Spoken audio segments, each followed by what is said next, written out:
দেখুন কত সুন্দর হয়েছে ইলিশ ভাপাটা, সর্ষে পোস্ত ইলিশ।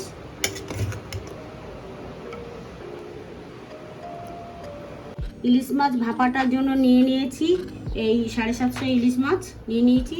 তার মধ্যে কাঁচা লঙ্কা আর পোস্ত বেটে নিয়েছি, সর্ষে বেটে নিয়েছি, আর এই পরিমাণে তেলটা দেবো, আর 4টে কাঁচা লঙ্কা গোটা দিয়ে দেবো, কেননা বেটে দিয়েছি এটা।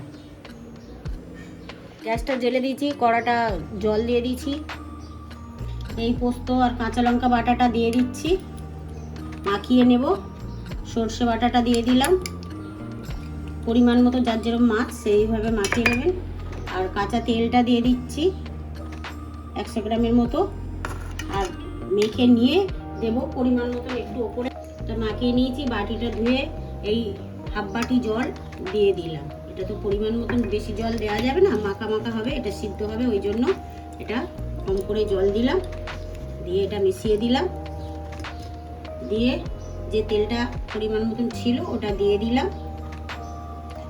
তো উপর থেকে 4টে কাঁচা লঙ্কা দিয়ে দিলাম, দিয়ে এবার ঢাকা দিয়ে দেব। এবার মাছটাকে ঢাকা দিয়ে দিচ্ছি, পুরো মাখানো হয়ে গেছে, এটা ঢাকা দিয়ে এবার আমি ভাপাতে দেব। অন করে দিয়েছিলাম, জল দিয়েছিলাম, জলটা ফুটে গেছে। ওটা আস্তে করে এটা আমি গরম জলে বসিয়ে দেবো, যাতে জল না লাগে। কানাটা ছাড় করে এই পরিমাণে বসিয়ে দিতে হবে। দিয়ে এবারে ঢাকা দেব, গ্যাসটা লো ফ্লেমে রেখে দেবো। দিয়ে এই ঢাকাটা দিয়ে দিলাম, দিয়ে এর উপর একটা ভারী জিনিস চাপিয়ে দিতে হবে, নোড়া দিতে পারো, অন্য কিছু দিতেও পারো।